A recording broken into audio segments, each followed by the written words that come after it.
지금까지 손자병법이 말한 가장 중요한 핵심은 영혼의 힘으로 상대를 제압해야 한다는 것이었습니다.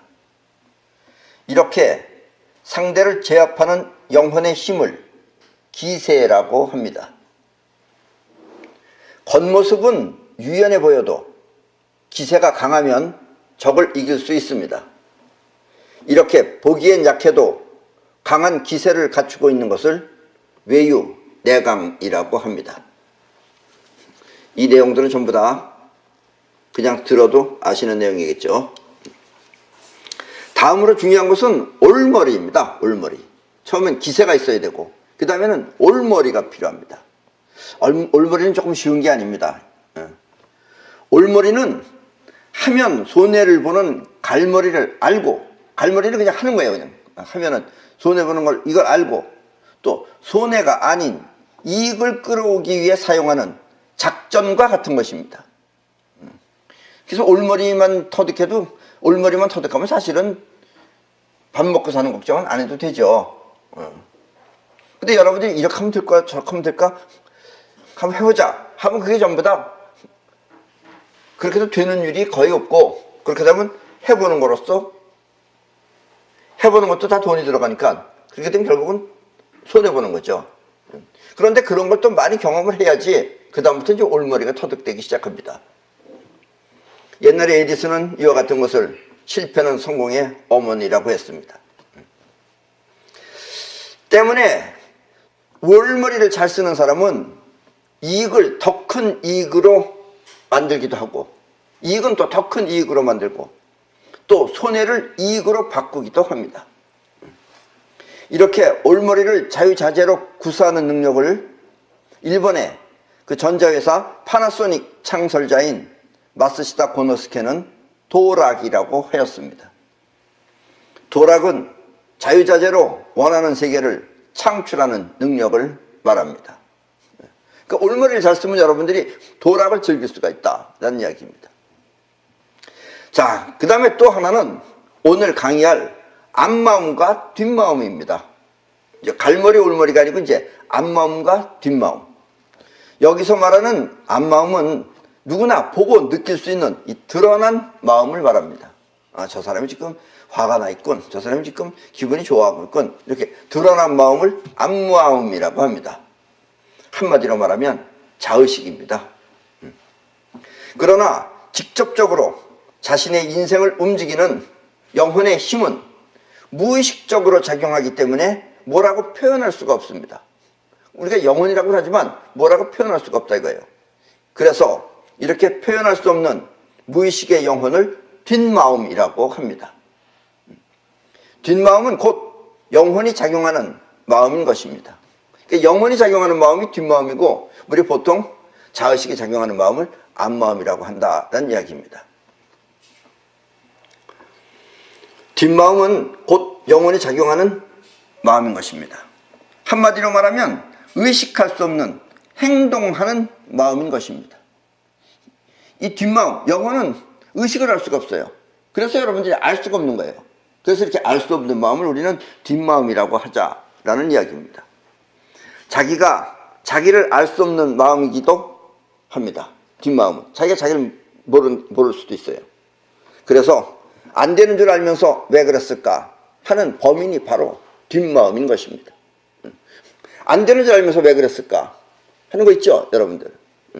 그것은 자기 뒷마음이 일으킨 것이다 라는 이야기입니다.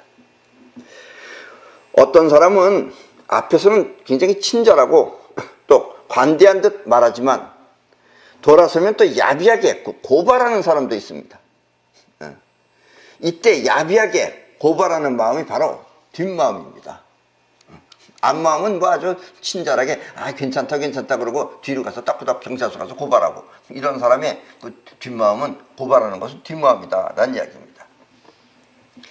정신없이 뛰어놀다가 지갑을 잊어버렸다. 지갑을 잘 간직해야 되는데 정신없이 뛰어노느라고 보니까 지갑을 잊어버렸다 라고 했을 때, 정신없이 뛰어노는 것은 앞마음이고 지갑을 지키지 못한 것은 뒷마음입니다. 이렇게 뒤에 감춰진 마음을 뒷마음이라고 합니다. 그래서 올머리를 쓰는 사람은 뒷마음을 많이 주의를 기울일 것 같아요? 앞마음에 주의를 기울일 것 같아요? 예. 올머리를 쓰는 사람은 인생 자체를 뒷마음을 가지고 합니다. 그런데 아직 뭐가 뭔지 모르는 사람들은 앞마음에 의해서 사는 겁니다. 그리고 앞마음으로 보고 판단하고 뒷마음을 읽지 못한다라는 이야기예요. 흔히 세상에서 말하는 연이라는 건 인연할 때 연입니다. 연이란 영혼과 영혼의 끈을 말합니다. 영혼과 영혼의 끈이 맺어지면 그걸 연이라 그래요. 앞마음이 맺어지는 건 연이 아니고 뒷마음과 뒷마음이 맺어지는 게 연입니다. 회사에 들어가는 것도 일종의 연입니다. 회사하고 연을 맺어서 들어가는 거다라는 이야기예요. 또 여러분과 함께 지금 강의를 하고 또 나는 강의를 하고 여러분이 듣는 것도 우리는 매우 중요한 연입니다. 이것이. 자의식은 서로 다투고 싸우기도 하지만 영혼이 계속 붙어 있으면 싸우더라도 또 다시 친해지고 합니다. 부부가 싸우면서 함께 사는 이유가 바로 이것입니다. 그러니까 부부의 연이 있으면 어차피 자의식은 싸울 수밖에 없어요. 다툴 수밖에 없고. 그렇다 하더라도 계속해서 이렇게 함께 사는 것은 연이 뒷마음, 즉 영혼과 영혼이 연결되어져 있기 때문이다 라는 이야기입니다.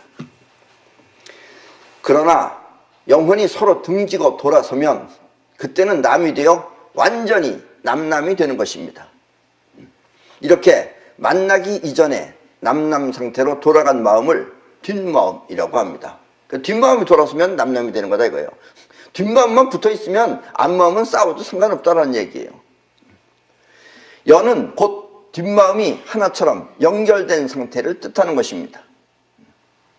아직 만나지도 않았지만 연이 있으면 언젠가 만나겠지 하고 말할 때 그 연이 바로 뒷마음인 것입니다. 언젠가 연 있는 사람을 만나겠지 하고 기다리는 것은 바로 뒷마음을 말하는 것이다 라는 이야기입니다. 흔히 말하는 수양이란, 우리 마음을 수양한다 그러잖아요. 수양이라는 것은 뒷마음의 연을 지키기 위해 앞마음의 작용을 스스로 다스리는 것을 말합니다. 뒷마음의 연을 지키기 위해, 그러니까 서로 다투고선 싸우고 하는 것은 싸우다 보면 헤어질 수 있다 이거예요. 그러니까 헤어지지 않기 위해서 앞마음의 작용을 다스리는 것을 수양이다라고 한다라는 이야기예요. 기분이 좋든 화가 나든 자의식 때문에 뒷마음이 연을 끊는 작용은 하지 말라는 뜻입니다. 그러니까 수양이라는 건 왜 하냐면 연을 끊지 않기 위해서 수양을 하는 거예요. 한마디로 연을 지키기 위해 일어나는 앞마음을 자제하는 것입니다. 이까짓 것 하고서 휙 튀어나가면은 그럼 연이 끊어진다 이거예요. 연을 끊지 않도록 자제하는 것이 수양이다 라는 이야기입니다. 수양은 이렇게 앞마음에 의해 연이 끊어지지 않도록 스스로를 다스리는 것을 말합니다. 수양이라는 것은 연을 끊지 않기 위해서 자기 자신의 그 일어나는 분노라든가 이런 것들을 끊어지지 않도록 스스로 다스리는 것, 자제하는 것, 이것을 수양이라고 한다라는 이야기입니다. 여러분들도 결단코 수양을 통해서 뒷마음의 연을 끊는 작용은 자제하시기 바랍니다. 이 연을 끊는 작용은 자제해야 돼요. 왜냐하면 연은 곧 여러분의 인생이 펼쳐질 귀한 터전이기 때문입니다. 연이 있어야지 여러분들의 인생이 거기서부터 싹이 트는 거예요. 겉으로 볼 때는 별거 아닌 것 같지만 그 연을 우습게 생각해서 자꾸 끊어버리게 되면은 그 사람은 연이 없기 때문에 인생이 자랄 터전이 없다라는 이야기입니다. 세상 사람들은 이렇게 수양을 하기 위한 마음가짐으로 마음을 비워라 라고 말합니다. 여기서 마음을 비워라라는 것은 자의식에 일어나는 분노라든가 자의식에 일어나는 뭐 어떤 기분 나쁨이라든가 이런 것들을 비워라 라는 뜻이 마음을 비우라는 얘기다 라는 이야기입니다. 생각하는 자의식의 작용을 멈추고 계속해서 뒷마음의 연을 유지하라는 뜻입니다. 그게 바로 마음을 비우라는 뜻이다 라는 이야기예요. 복은 우리가 생각하는 복 있잖아요. 복 받으세요 할 때 복은 이렇게 연을 통해서 들어오는 것입니다. 연이 없으면 복이 안 들어와요. 그래서 복 짓는 사람은 연이 있기 때문에 복이 들어오는 거예요. 복은 이렇게 연을 통해서 들어오는 것입니다. 그래서 복을 받으려면 반드시 수양을 해야 하는 것입니다. 수양을 해서 연이 탄탄하게 많이 있는 사람이 복이 들어오는 거지, 다 끊어놓으면 복이 들어올 수가 없어요. 그런 사람은 이제 헐벗게 살아야 돼요. 연에 머무르면 그 연을 통해 복이 들어오지만 앞마음 때문에 연을 끊으면 그때부터는 철새가 되어 철새처럼 방황해야 하는 것입니다. 이렇게 연은 생활을 안정시킬 수 있는 터전인 것입니다. 때문에 격이 높은 사람은 설사 연을 끊더라도 앞마음이 상황을 확실하게 정리해놓고 그리고 떠나지만, 이 격이 낮은 사람은 일어나는 앞마음, 즉 뭐 화가 났다든가 기분 나쁘다든가 하는 것 때문에 뒷마음이 나 몰라라 하면서 떠나게 됩니다. 그래도 연을 소중하게 생각하는 사람은 비록 지금 이 연을 떠나서 가야 되지만 이 상황은 잘 정리해놓고 간다 이거예요. 그 소중한 연을 가지고 있기 때문에, 연에 대한 소중함이 있기 때문에. 그런데 연에 대한 소중함이 없는 사람은 부득이 떠날 때도 나 몰라라 하고 가버린다 이거예요. 예. 왜냐면 끊어져야 할 연이 있잖아요. 예를 들면 여러분들이 고등학교를 갔어. 그럼 고등학교를 평생 다닐 수 없잖아요. 그럼 고등학교 때 3년 다니다가 일단 고등학교 연은 끊어야 됩니다. 그럴 때 끊을 때는 자의식이 그걸 갖다 전부 다 정리해놓고 또 고마운 마음을 갖고 그리고 떠난다 이거예요. 그런 사람은 또다시 좋은 연을 만나고 또다시 좋은 연 속에서 연이라는 터전을 통해서 복을 받는다라는 이야기입니다. 그런데 떠난다고 할 때, 떠날 때 나몰라라 하면서 망하든지 말든지 나몰라라 하면서 도망가 버리면은 누가 망하느냐면 본인이 망한다 이런 얘기예요. 아셨죠? 무지의 계산법은 그렇게 어렵지 않습니다. 그렇게 없어요. 나몰라라고 떠나는 놈은 우주도 나몰라라고 내팽개친다 라고 생각하시면 된다라는 이야기예요. 내 마음이 곧 우주다라고 생각하시면 됩니다. 나는 이 평생에, 지금까지 평생에 단 한 번 취직을 하였습니다. 그때는 군대를 막 제대하고 난 직후인데 아는 분의 소개로 성남에, 지금 저 성남시에 있는 어느 병원에 취직을 한 것입니다. 당시에 성남에는 종합병원이라고 하는 것이 딱 한 군데뿐이 없었어요. 근데 내가 취직한 병원이 바로 두 번째 종합병원입니다. 그때 병원장은 여자분이었는데 당시에 산부인과 의원을 하던 분입니다. 그리고 사무장과 또 내가 원무과장이었어요. 사무장과 원무과장, 그리고 또 격리를 하는 여직원 하나, 이렇게 처음에는 원장님까지 합해서 넷이서 시작을 하였습니다. 처음에 그 병원은 공단 의료보험 건물의 반을 빌려서 입주를 하였습니다. 그 사무장이라는 그 분하고 나는 바닥에 그 광을 내는 기계부터 돌리는 것으로부터 시작해서 의료진과 또 직원을 뽑는 일까지 종합병원으로서의 면모를 갖춰가기 시작하였습니다.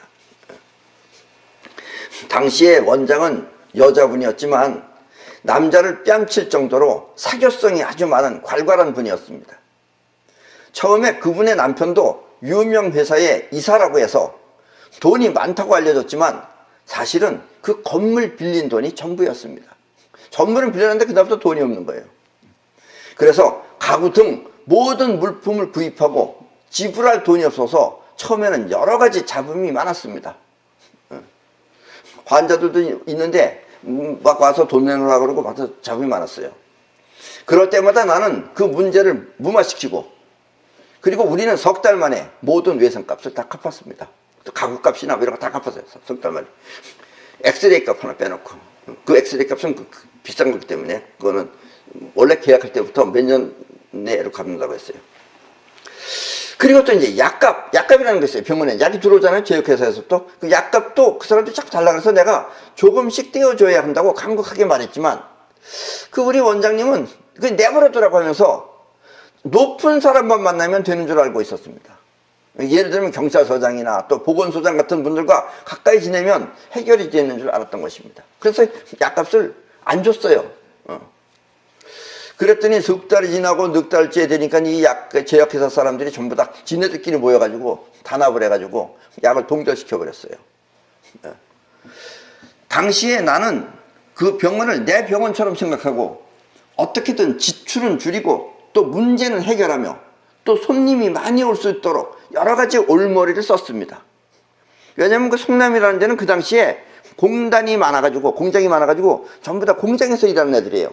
그러니까 돈이 없는 거예요. 그러니까 어떤 애들은 나 병원에 가서 알았는데 병원에 가면 여러분들이 환자복을 입습니다. 그러죠? 물론 환자복은 위생을 위해서 입는 거지만 병원 측에서는 그게 아니에요. 도망 못 가게 입히는 거예요, 그게. 그런데 환자복 입고 도망간 사람도 있어요. 그럼 나 잡으러 다녔어요, 그걸. 잡으러 가보면은 불쌍한 거예요. 없어서 도망간 거예요. 안 내고 도망간 게 아니라.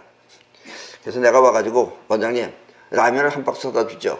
아니, 돈도 안 내고 간다면 왜 라면을 사줘? 그래서, 그래도 이렇게 되면 제가 선전을 합니다, 여기를. 그래서, 알았어, 갖다 줘. 이래가지고 라면 사다 줬어요. 그리고 내가 가서 그랬어요. 나는 너희를 갖다 잡아서 경찰에다가 넘기려고 왔는데, 우리 원장님이 가난하다 그래서 라면을 보내주더라. 그리고서 라면을 주고 왔어요. 그러니까 얘네들이 고맙죠. 그러니까 이런 말이 막 소문이 퍼지기 시작한 거예요. 그래서 병원은 아주 잘 됐습니다.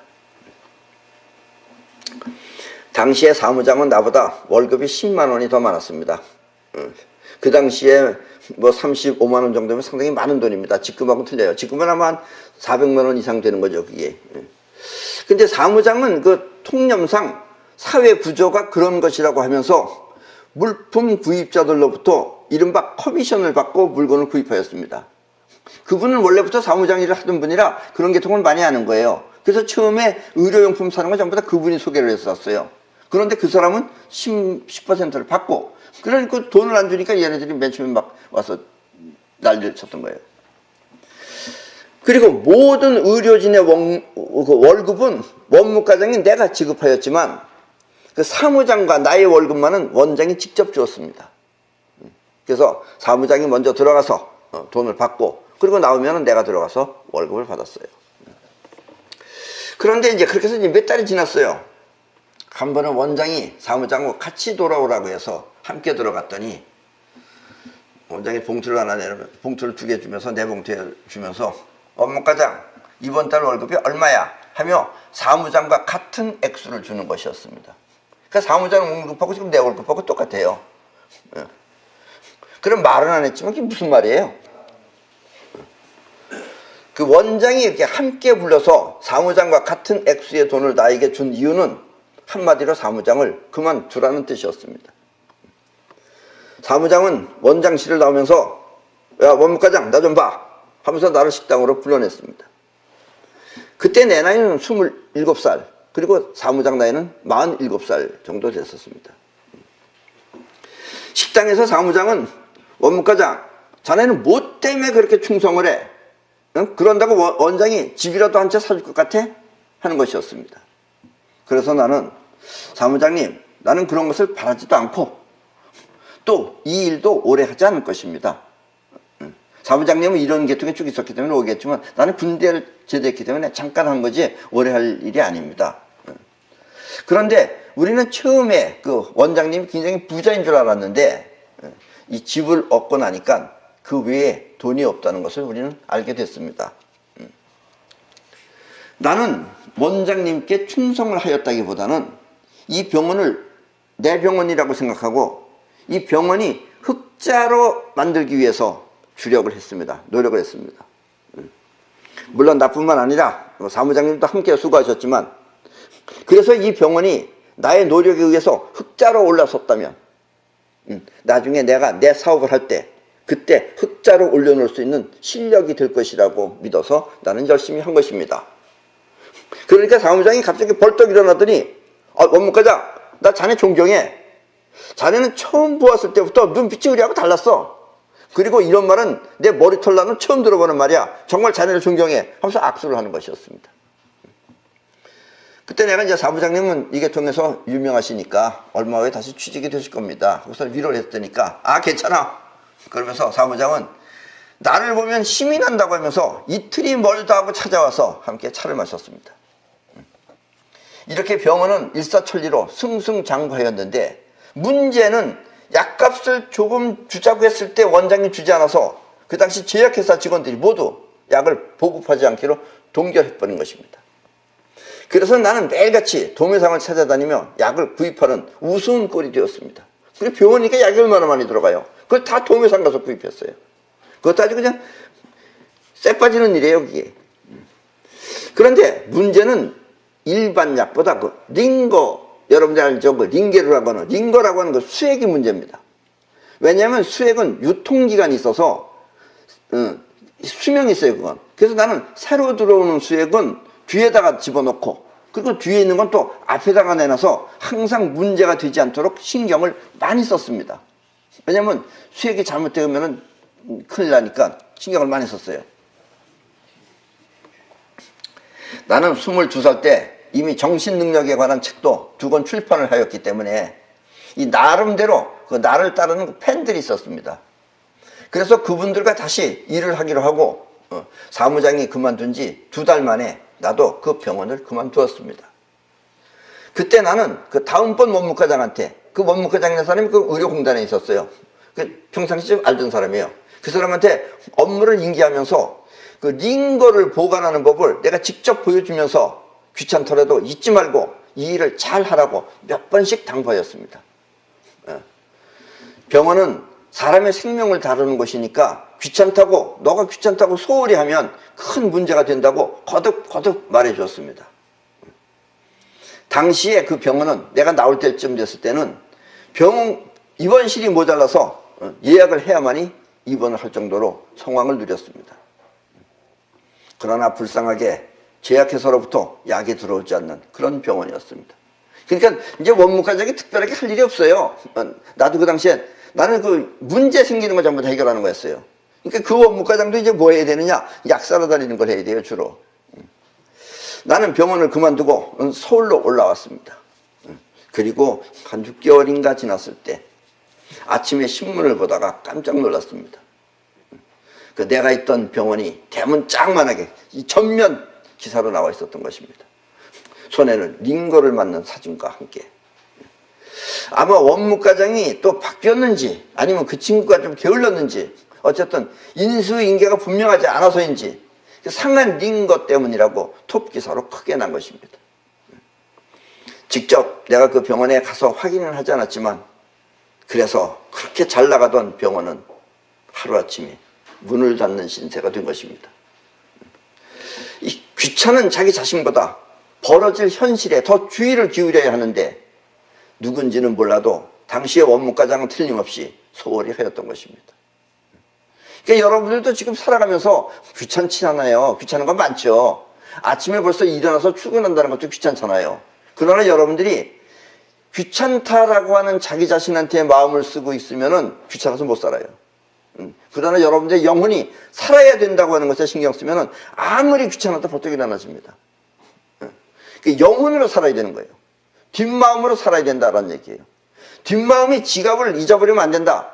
돈을 보존해야 된다 하면 안 잊어버려요. 근데 뒷마음이 놓치고 앞마음만 어디 정신 팔려 있으면 소매치기라든가 아니면 잊어버리는 것이 그때 잊어버리게 되는 겁니다. 그러니까 영혼으로 사는 삶을 꼭 사셔야 됩니다. 뒷마음이 여러분의 주 정신이 되어야 됩니다. 자, 손자병법입니다. 선용 병자, 역부재적, 량불삼재, 취용어국, 일량어적, 고군식 가족야. 작전을 잘하는 사람은 병역을 2번 징집하지 아니하고 군량미를 3번 실어오지 아니하며 군수품은 나라에서 가져오고 식량은 적지에서 보급함으로 군량미는 족할 수 있다.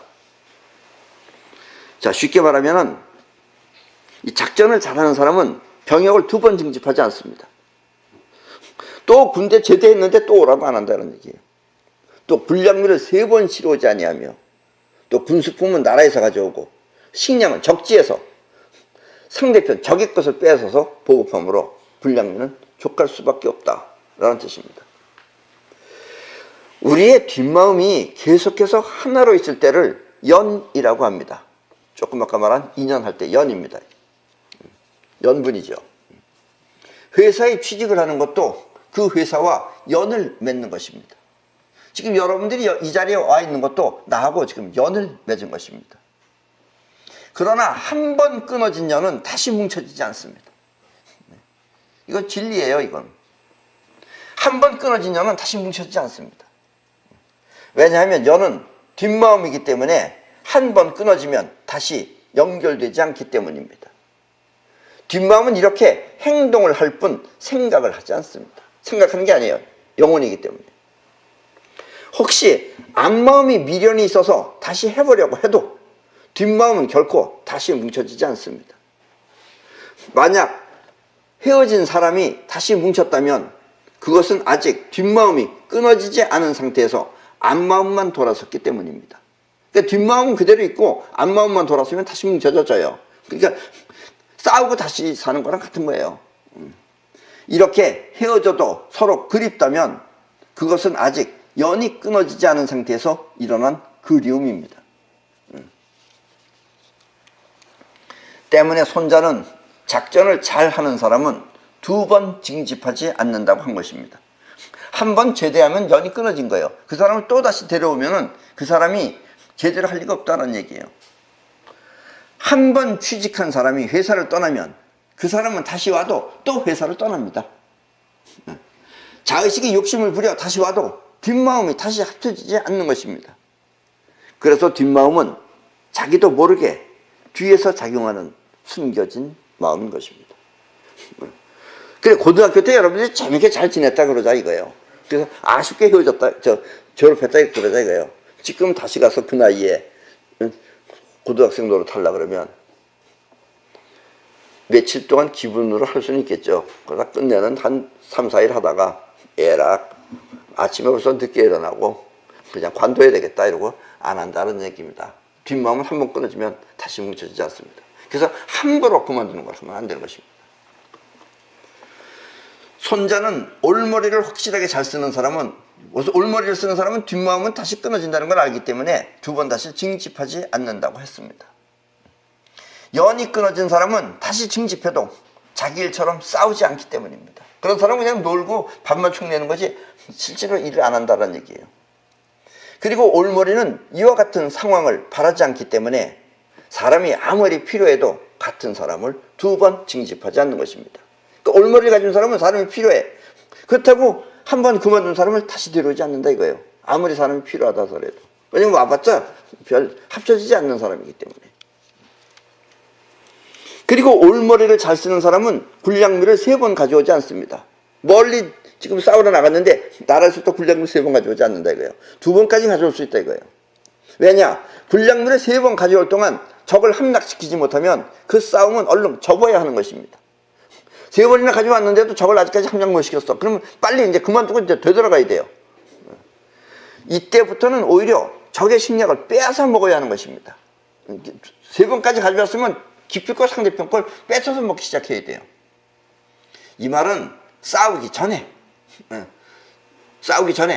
미리 본부에서 작전 회의에서 군량미를 3번 가져올 동안 적을 함락시키지 못하면 전쟁을 하지 말라는 뜻입니다.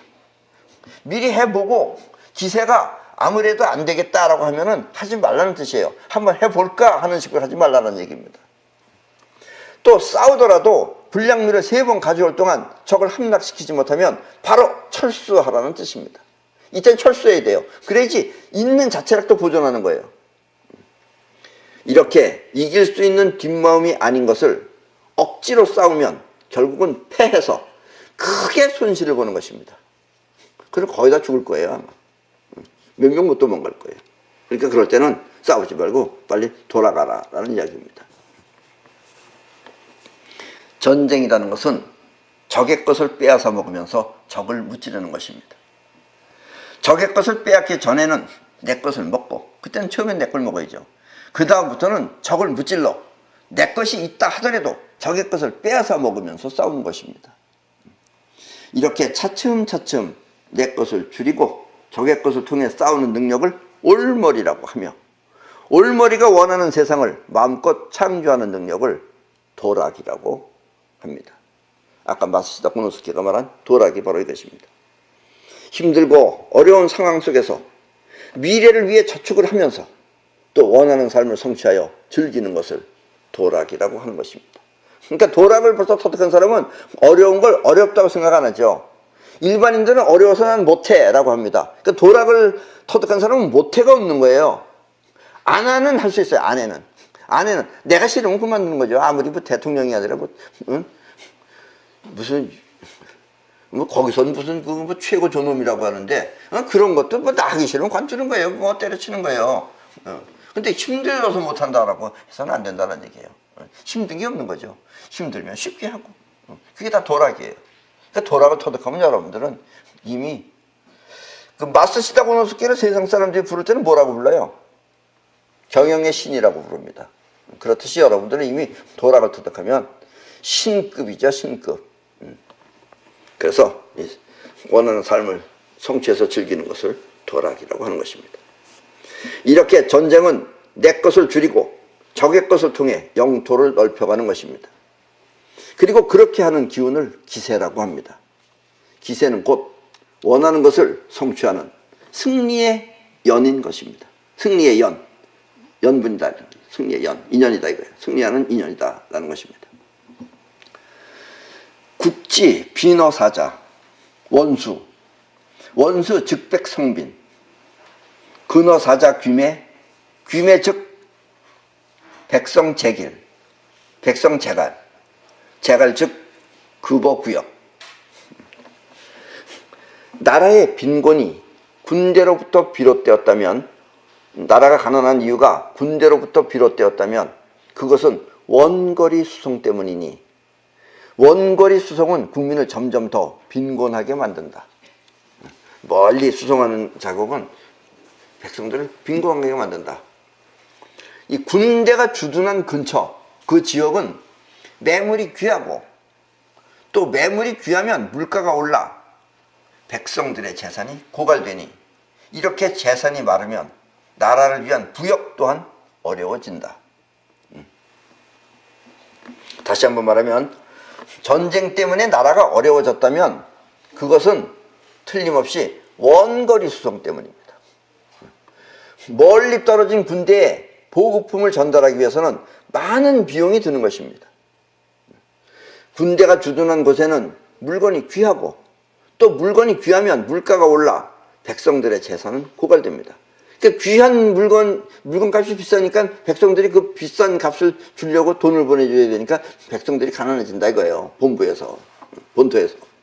이렇게 백성의 재산이 고갈되면 또 나라를 위한 일이나 징집 또한 어려워진다. 백성이 다 가난해 있는데 나라를 위해서 그 일하러 나갈 수 있겠어요? 그래도 백성들도 배가 불러야지 나가서 싸우는 거지. 그러니까 이북에서 지금 전쟁이 나는다 그러면 백성들이 와 싸우자 하고서 나가겠어요? 첫째는 총이 너무 길어. 사람이 못 먹어가지고 총을 못 견뎌. 그러고서 길지 끌고 나오면 그 싸우러 가겠어요? 그러고 싸워봐. 최고 존엄은 마음과 뭔가 벤츠 큰 거를 타고서 방탄차 타고 가는데 밑에 그 쫄다고 들어 어디서 저 총보다도 작아가지고 그 꼴이 된다 이거예요. 이 존재의 황금률은 70%의 고정자산과 30%의 유동자산으로 이루어져 있습니다. 전에 배웠죠, 황금률. 근데 이와 같이 멀리 떨어진 군대에게 어쩔 수 없이 돈을 자꾸 보내다 보면은 고정자산 역시 자꾸 줄어들어서 존재 자체가 불안정해집니다. 고정자산은 생명선이 되어 목숨을 걸고 지켜야 하는데, 이 고정자산이고 70%, 여러분들도 마찬가지예요. 지금 자기가 번 돈의 70%는 목숨 걸고 지켜야 되는 거예요. 뒷마음으로 지켜야 하는데, 이렇게 어쩔 수 없이 허물어져야 한다면 그것이 바로 망하는 길입니다. 어쩔 수 없이 허물어져야 된다. 70%가 이걸 지키지 못한다. 그러면 이제 그때부터 여러분들이 망하기 시작하는 거예요. 존재는 이와 같은 사정으로 자신도 모르게 조금씩 부서져 없어지는 것입니다. 이렇게 상황에 이끌려가는 상태를 갈머리라고 합니다. 상황에 이끌려서 가는 건 갈머리예요. 올머리는 그런 상황을 알고 미리 대처하는 거고.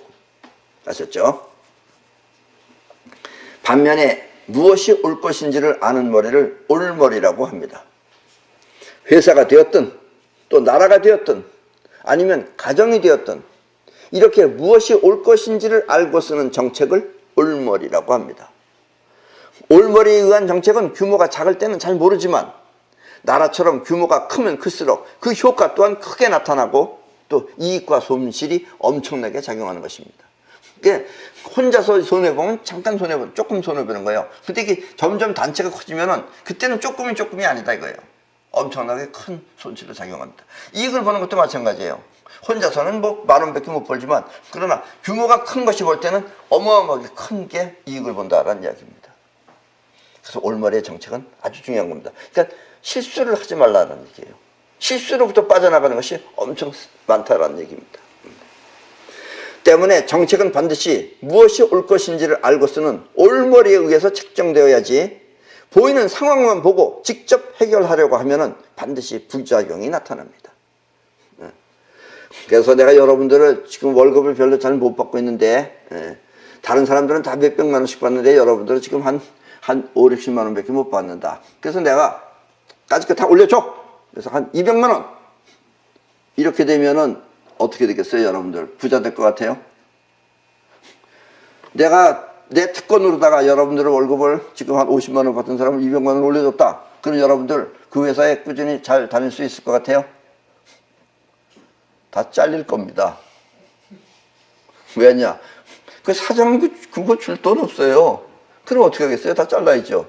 그래서 나는 여러분들을 위해서 그렇게 해줬는데, 근데 사장은 오히려 짧아서. 그래서 50만 원 받을 때는 그럭저럭 굶진 않았는데, 이제 잘려가지고 나와가지고서 손가락 빨아먹고 앉아있어야 돼요. 이런 걸 갈머리라 그러는 거예요. 앞만 바라보고서 상황만 보고 해결하려고 하면 반드시 부작용이 나타납니다. 그 부작용 나타나는 걸 못 보는 게 갈머리죠. 올머리는 그 부작용 나타나는 걸 알기 때문에 하는 거고. 이렇게 보이는 상황만 보고 직접 해결하려고 하는 단순한 정책을 갈머리라고 합니다. 올머리에 의한 판단은 현명하지만 갈머리가 하는 판단은 어리석은 것입니다. 근데 첫째는 이게 저 사람이 갈머리 쓰는 사람인지 올머리 쓰는 사람인지 이 정도는 볼 줄도 알아야 돼요. 그걸 못 보면은 밥인지 똥인지 모르면은 똥 되는 것이다 라는 이야기입니다. 예. 도망가는 사람이 춥다고 나무에다 불을 떼면 멀리서 그 연기를 보고 추적을 합니다. 이렇게 춥다는 상황만 보고 불을 떼는 갈머리는 결코 현명한 생각이 아닌 것입니다. 그러니까 불을 떼면 상대편이 쫓아온다는 것까지 미리 알아야지. 그게 올머리예요. 올머리는 그래서 다른 방법을 취하는데, 갈머리는 춥다고 불을 떼가지고선 불을 확 붙이고 따뜻하다고 앞서 불 쪼이고 있으면 뒤에서 이제 총알이 날라오죠. 예, 그런 것이 같다라는 이야기입니다. 올머리가 분명한 사람은 상황을 보면 상대방의 속사정을 분명하게 느낄 수 있습니다. 이렇게 상대방의 속사정을 꿰뚫고 보는 눈을 현시안이라고 합니다. 현시안은 곧 직감으로써 있는 현재의 상황을 바르게 본다는 뜻입니다. 이른바 올머리의 눈인 것입니다. 올머리가 가지고 있는 눈을 보면 그게 바로 현시안이에요. 있는 현실을 바로 파악하는 것이다 이거예요. 근데 이렇게 현시안이 없으면 또 어떻게 되는 거냐?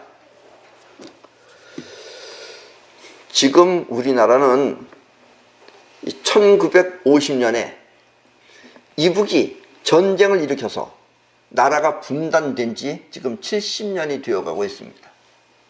1950년에 쳐들어왔기 때문에 지금 70년이 되어가고 있어요.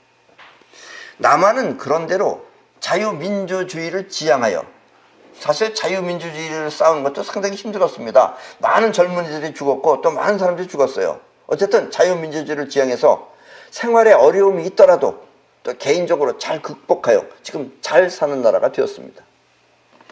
그런데 이북은 국호가 여러분들이 이북이 아니에요. 북한 아니에요. 이북의 국호는 조선민주주의 인민공화국입니다.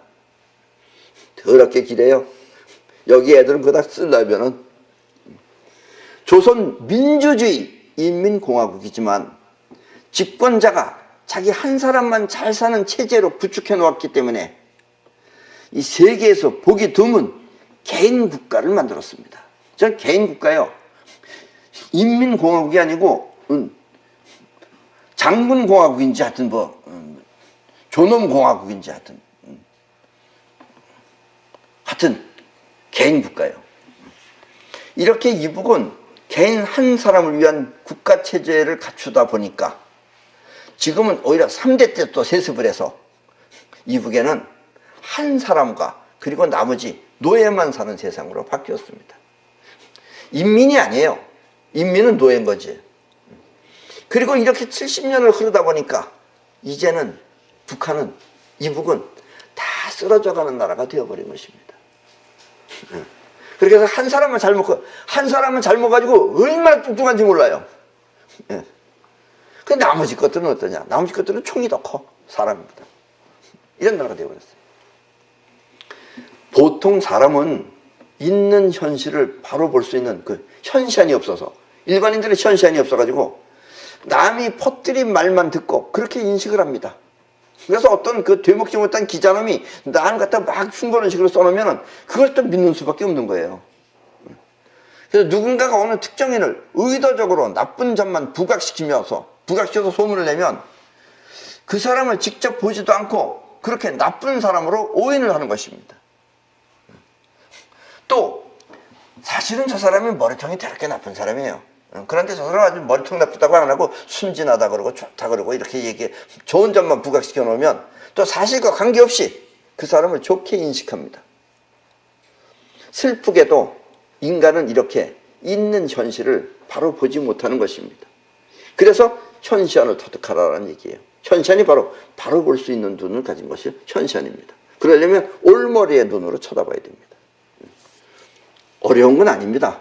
여러분들도 꼭 그렇게 되길 원하면 그렇게 될 수 있는 것입니다. 이북은 다 쓰러져가는 나라를 지키기 위해서 지금 먹을 수도 없는 핵을 만들어 놓고 지금 장사판을 벌리고 있습니다. 어리석은 사람들은 그 써먹지도 못할 핵을 무서워하면서 이북이 핵 가져왔다고 무서워하는 사람이 있어요. 한국 남한에도. 걱정하지만 사실 이북을 이길 수 있는 방법은 매우 간단합니다. 이북을 이길 수 있는 건 뭐 전쟁 필요 없어요. 그건 뭐 전쟁까지 해요. 그것도 전쟁하면 어떻게 해요? 그 총도 들고 못 오는 애들하고 무슨 총싸움을 하겠어요, 걔네들하고.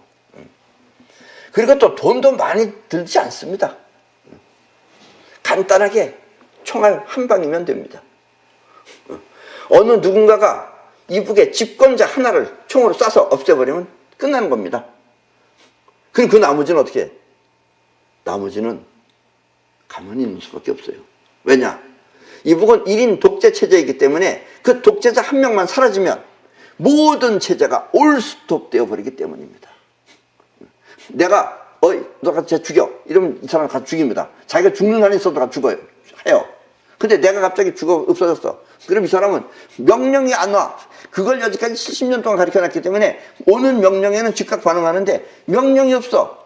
그걸 옆에다가 네가 가서 해 이러면 지네들끼리는 또 엄청 싸워요. 안 그러겠어요? 내가 미쳤냐 이러면서 서로 죽여. 그래서 둘 다 죽어 오히려. 그러니까 체제가 그렇게 돼 있기 때문에 어느 그러니까 아주 좋게 만들어 놓은 거예요. 하나를만 만들었기 때문에 하나 딱 없어버리면 끝나는 거예요. 총알 한 방이면 돼요. 잘 쏘는 사람이. 그리고 이런 일은 가능하면 이북 인민들이 처리하는 것이 가장 좋습니다. 우리 쪽에서 하면 또 국제적으로 문제도 되고 그래. 그러니까 지네들끼리 치고받고 해서 또 한 명이 누구가 없어버리면 그냥 끝나는 거예요. 그러면은.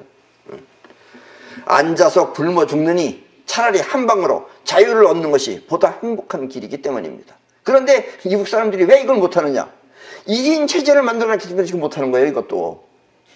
우리 한국 같으면 뭐 4.19 학도 일어나고 대학생들도 일어나고 다 하죠. 목숨 걸고 합니다. 그것도. 근데 얘네들은 목숨 걸고 그렇게는 못해요. 왜냐면 하나를 위해서 이렇게 체제가 갖춰졌기 때문에. 이것도 지금 못하는 거예요. 못하는 이유는 그래서 그래요. 1인 독재 체제이기 때문에. 그래서 혹시 이북에서도 뭐 가끔씩 인터넷도 뒤져보면서 이렇게 본다 그러니까 혹시 이 얘기를 또 누가 듣고 이렇게 하면 되는 거야? 그럼 내가 하지 뭐. 이러고 어느 한 사람이 하면은 깨끗하게 끝납니다. 그러면은 이북도 자유가 옵니다. 그때부터는. 행복한 삶을 살 수가 있다는 얘기입니다. 현시안이 있는 사람은 그 체제의 약점을 알 수 있습니다. 그러나 보통은 드러난 그들의 강점만 보여서 안절부절 못하면서 벌벌 떠는 것입니다. 이북에 핵이 있다고 벌벌 떠나요. 이북에 못 써요 저거. 저 자살폭탄이에요. 전쟁은 함부로 일으켜서도 안 되지만 승리를 위한 약점도 현시안을 통해 면밀히 관찰하면 아주 가까운 곳에 있는 것입니다. 현시안은 상대방의 뒷마음을 보기 때문입니다. 그리고 이북은 이미 허물어진 나라입니다. 단지 이제 시간만 지나면 그냥 허물어질 거예요.